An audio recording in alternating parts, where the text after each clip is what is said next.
Bonjour et bonne suite des programmes axés sur la Bible. Comme je ne cesse de le dire, la Bible est une œuvre humaine. Toute écriture est inspirée de Dieu, mais toute écriture n'est pas révélée de Dieu. Parce que l'inspiration travaille avec l'esprit, mais la révélation travaille avec l'âme. Et des choses qui se révèlent à l'individu, ce sont des choses qui ne peuvent être écrites ou inscrites nulle part. La révélation n'est jamais écrite. La révélation n'est jamais inscrite. Il n'y a aucun livre qui contient la révélation.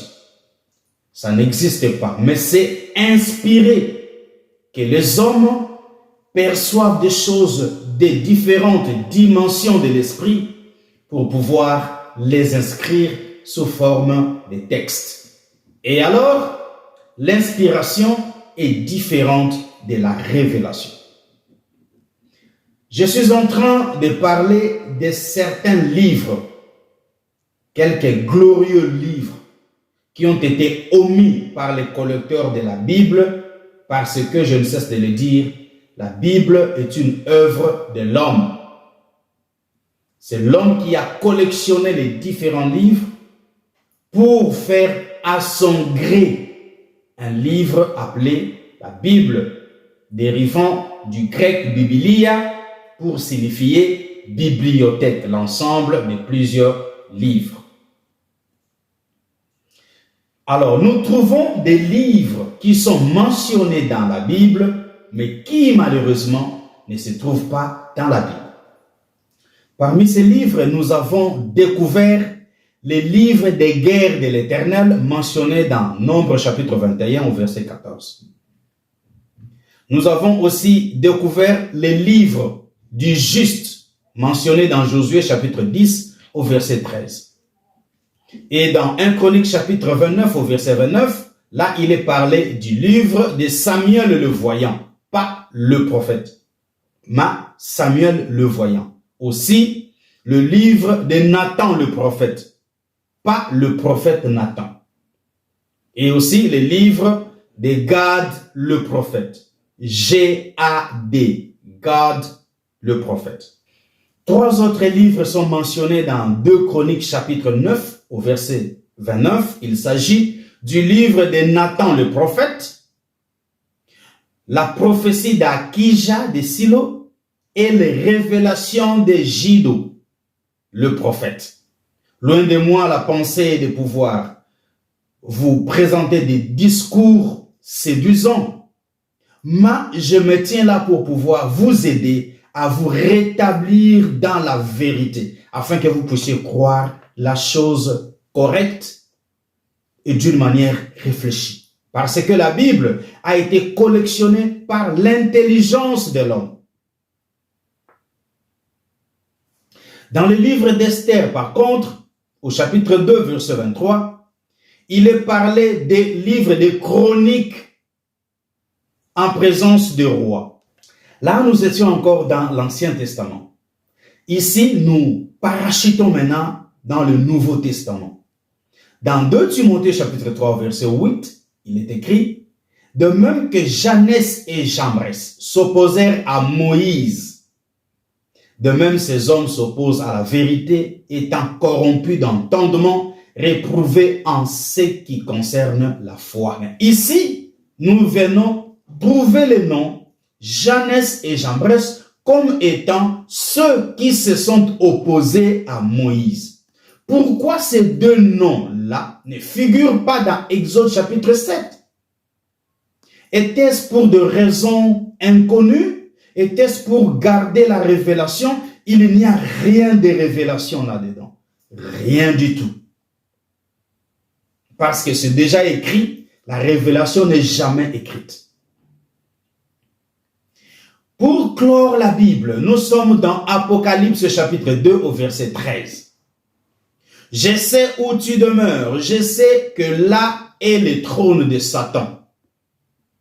Tu retiens mon nom et tu n'as pas renié ma foi, même au jour d'Antipas, mon témoin fidèle,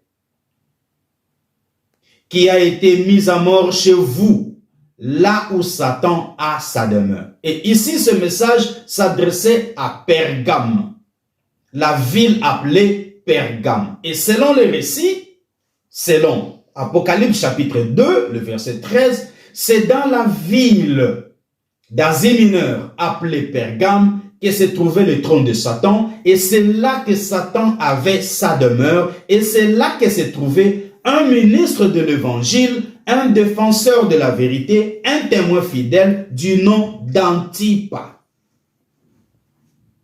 Maintenant, les recherches approfondies sur ces propos ou sur ces textes disent, dans la Bible, l'homme nommé Antipas a vécu à Pergame où se trouverait le siège de Satan. Antipas était un contemporain de l'apôtre Jean qui a écrit le livre de l'Apocalypse. Considérons que c'est Jean qui avait écrit le livre de l'Apocalypse.